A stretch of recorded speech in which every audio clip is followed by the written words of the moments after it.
बिस्मिल्लाहिर्रहमानिर्रहीम, अस्सलाम वालेकुम। चालाकी महंगी पड़ गई। करारदाद तो पास इसलिए की थी कि सुप्रीम कोर्ट को दबाव में लाया जा सके। सुप्रीम कोर्ट के खिलाफ करारदाद, ये भी अपनी नौयत की पहली करारदाद है जो इस तरह से पास की गई। अब आप देखें कि करारदाद पास करने के मकासद थे कि हम किसी तरह से सुप्रीम कोर्ट को दबाव में लाएं, कहें जी आप या तो फुल कोर्ट बनाएं, नहीं तो हम इस फैसले को नहीं मानते। और मकसद ये था कि दिखाना यह है कि जी सारी पार्लियामेंट की छुट्टी कराएं। जिस तरह राना सनाउल्लाह ने कहा कि जी अब तो पार्लियामान ने, कौमी असम्बली ने करारदाद पेश कर दी है कि जो ये फैसला आया है कि इलेक्शन करवाने हैं आपने, 14 मई की तारीख सुप्रीम कोर्ट ने दे दी है, ये नहीं हो सकता। तो लिहाजा ये सिर्फ काबीना नहीं, शहबाज शरीफ की हुकूमत नहीं कि जी ये सिर्फ वही है, नहीं, ये पूरी कौमी असम्बली में हमने करारदाद पास करवा दी है। लिहाजा जनाब सिर्फ शहबाज शरीफ की छुट्टी ना हो, काबीना की छुट्टी ना हो, सारी कौमी असम्बली के मेंबरान की छुट्टी हो जाए। चाहे ये राना सनाउल्लाह कह रहे हैं कि जी फिर करना ही है तो फिर सारी पार्लियामेंट की छुट्टी करा दे, अगर ऐसे तो ऐसे ही सही। अब राना सनाउल्लाह जानते हैं कि ना तो सारे मेंबरान की इस तरह छुट्टी होनी है, क्योंकि हुकूमत को पाबंद किया गया है, कोई कौमी असम्बली के मेंबरान को पाबंद नहीं किया गया। हुकूमत को, जिसके चीफ एग्जीक्यूटिव हैं शहबाज शरीफ साहब, उनको पाबंद किया गया है कि आपने सुप्रीम कोर्ट के फैसलों पर अमल दरामद करवाना है। ये उनकी जिम्मेदारी है, एग्जीक्यूटिव में वो आते हैं, पार्लियामेंट नहीं। तो अब अगर वो अमल नहीं करते तो उनके पास सिर्फ अब लगभग आप यूं कह लीजिए कि 100 घंटे बाकी हैं। 100 घंटे का उनके पास वक्त है। अगर उन्होंने अमल दरामद शुरू ना किया तो जनाब छुट्टी हो जाएगी। अब आप देखें, आज है जुमेरात और 6 तारीख है। 10 अप्रैल रात 12 बजे तक का वक्त है, बस 100 घंटे हैं। और उसके बाद आप देखिए कि इनके पास वक्त खत्म हो जाएगा।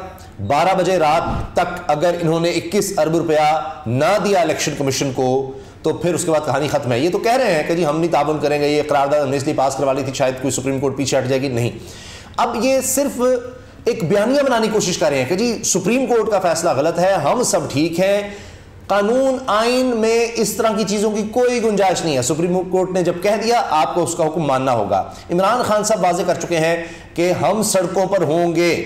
सुप्रीम कोर्ट की अपनी कोई फोर्स नहीं होती, उसने रियासत के इदारे जो होते हैं उनके थ्रू अपने फैसले मनवाने होते हैं। जब हुकूमत ही नहीं करेगी तो फिर ये नहीं कि जाकर कोई सुप्रीम कोर्ट की अपनी कोई जाती पुलिस है और जाकर जनाब इनको पकड़ कर निकालेंगे। इमरान खान साहब कह रहे हैं जी हम सड़कों पर होंगे। अब इलेक्शन कमीशन की तरफ से भी कह दिया गया है, तो लिहाजा अगर 10 अप्रैल तक रात 12 बजे का वक्त है कानून आइन के मुताबिक, बस उसके बाद कहानी खत्म। फिर इलेक्शन कमीशन ने रिपोर्ट पेश कर देनी है कि जी नहीं फंड्स आए, तो उससे आगे नहीं जा सकते। ये वैसे तो कह रहे हैं, ज़हनी तौर पर तैयारी कर चुके हैं, लेकिन फिर भी रास्ते ढूंढ रहे हैं, जिनमें से एक करारदाद का था और वो फारिग हो गया है। तमाम पाकिस्तान के कानूनी माहिरीन ने कह दिया है, हमने अब पता चला में बात की है अपने प्रोग्राम में बड़े बड़े कानूनी माहिरीन से, सदर सुप्रीम कोर्ट बार से, सदर लाहौर हाई कोर्ट बार से, दीगर वकला से, वो कह रहे हैं नहीं इसकी कोई अहमियत नहीं है। बल्कि यहाँ तक कहा कि जी कानून और आइन में तो शुएब शाहीन साहब जो साबिक सदर हैं इस्लामाबाद हाई कोर्ट बार के, उन्होंने कहा ये तो रद्दी की टोकरी में जाएगी। और फिर फवाद चौधरी साहब ने इस पर बाकायदा प्रेस कॉन्फ्रेंस कर दी और उन्होंने कहा कि 372 अरकान में से 42 के दस्तखत हैं इस पर। तो ये तो कोई पार्लियामेंट भी नहीं इसको कह सकते, इसको तो आप कौमी असम्बली भी नहीं कह सकते। 42 लोगों ने करारदाद की है, 372 हैं, तो ये मेजॉरिटी की थोड़ी है। सारों की बात तो छोड़ दें, ये तो सिर्फ 42 लोगों की है। इससे ज्यादा तो काबीना में है, 85 लोग तो तकरीबन काबीना के हैं। हाँ, सारी काबीना फारिग हो सकती है। तो ये जनाब सारा मामला है। अच्छा, इसके अलावा एक और बड़ी अजीब बात कि अब जाहिर है कि सुप्रीम कोर्ट को भी नजर आएगा, अदालतों को भी और वकला को भी कि ये तो जनाब मुहाज़रे कर रहे हैं। तो अब अगर हुकूमत खड़ी हो गई है और इस तरह की करारदादें पेश कर रही है जिनकी कोई अहमियत नहीं, इससे ज़्यादा तो वकला करारदादें ले आएंगे सुप्रीम कोर्ट के हक में, जो आ चुकी हैं और वकला कन्वेंशन हो चुका है। तो वो ज़्यादा वहाँ पर लोग थे, ये जो 42 का कह रहे हैं, वहाँ पर सैकड़ों लोग थे, हज़ार वकील हैं पाकिस्तान में। तो वो करारदादें जो हैं वो तो इनसे फिर ज़्यादा अहमियत रखती हैं।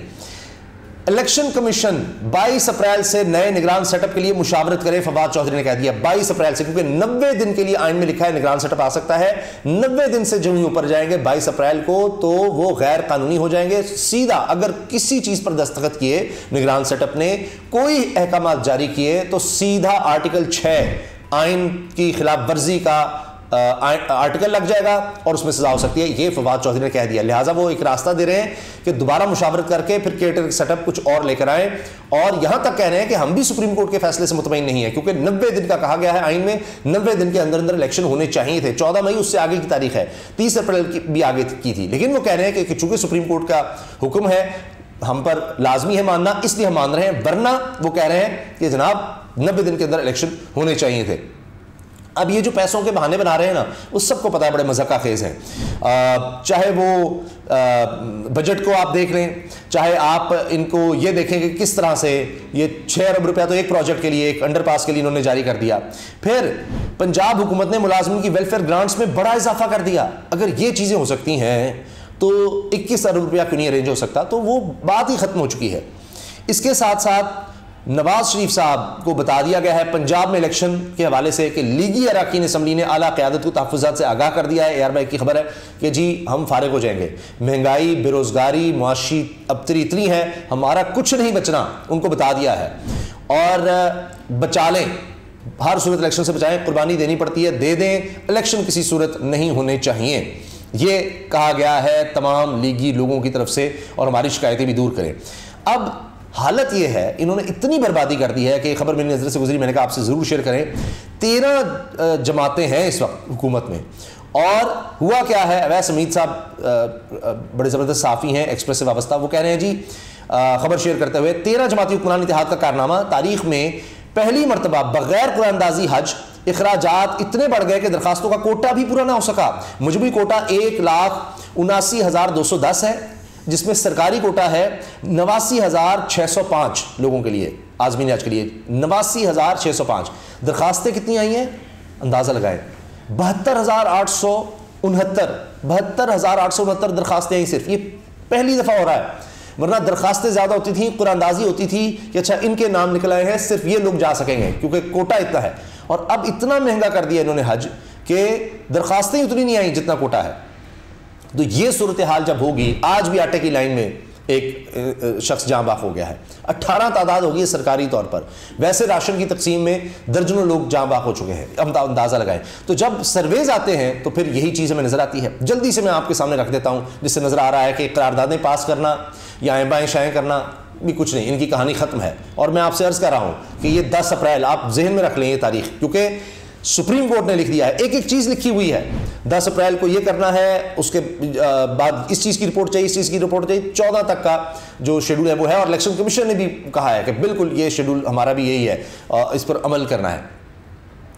पंजाब इलेक्शंस के हवाले से ये जो जनूबी पंजाब में पीपल्स पार्टी भी लगी हुई है ना कि जी हम भी कुछ कर लें, कोई साजिशें, कोई जोड़ तोड़, फिर कोई लोटे साथ मिला लें, वो हाल देख लें राजा रियाज का, वो जो चीख रहे हैं, उस पर मैंने वीडियो में जिक्र किया हाल ही में।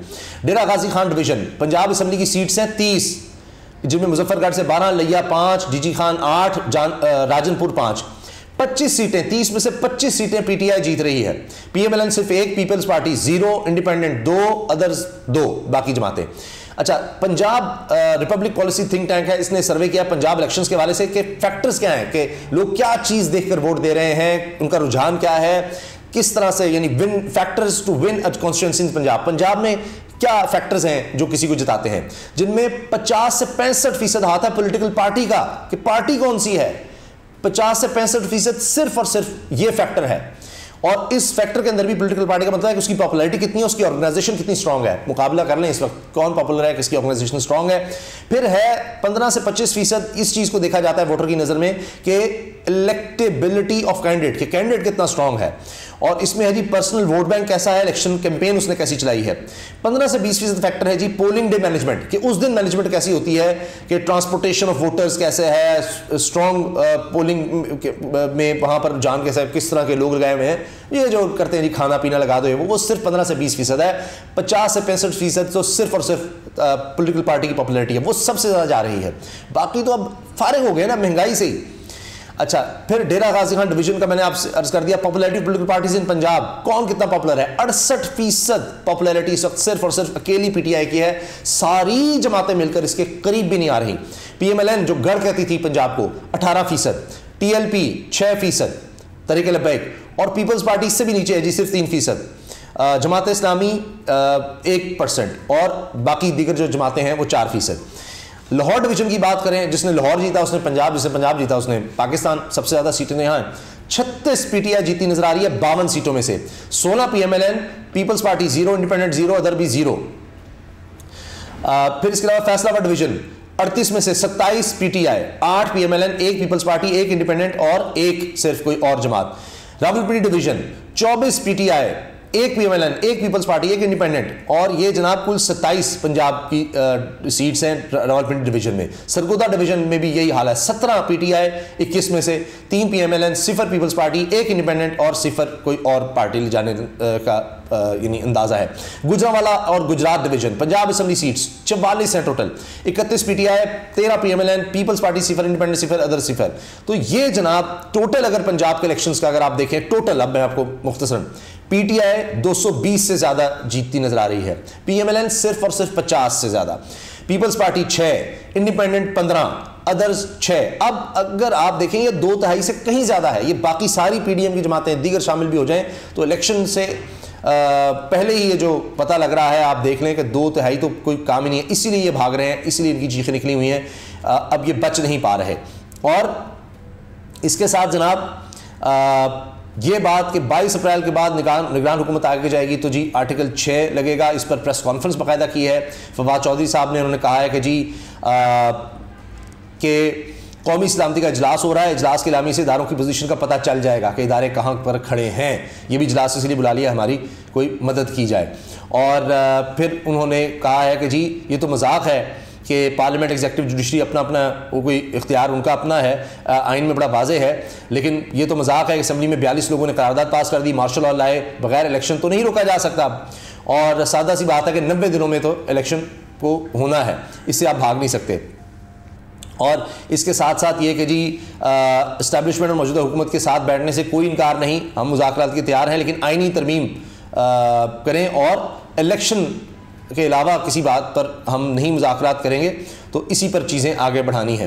और आवाम के फ़ैसलों को मानना पड़ेगा, बंद कमरों में फ़ैसले होंगे तो फिर बात नहीं बन सकती। राबते हमने नहीं हुकूमत ने करने हैं और जमात इस्लामी अवामी तहरीक हमारा साथ देने को बिल्कुल तैयार है। अगर ये आइन पर अमल नहीं करेंगे तो मतलब मुल्क में मार्शल लॉ होगा, अगर ये आइन पर अमल नहीं करेंगे तो तहरीक इंसाफ तहरीक को लीड करेगी। तो जनाब बस तहरीक इंसाफ कब तक का इंतज़ार कर रही है कि उसके बाद फिर उन्होंने सुप्रीम कोर्ट जाना है। जिस तरह के वो चले गए हैं खैबर पख्तूनख्वा में इलेक्शंस के लिए, तो वो 10 तारीख है और उसके बाद फिर खुद ही इलेक्शन कमीशन भी सामने आ जाएगा। इजाज़त दीजिए, अल्लाह हाफ़िज़।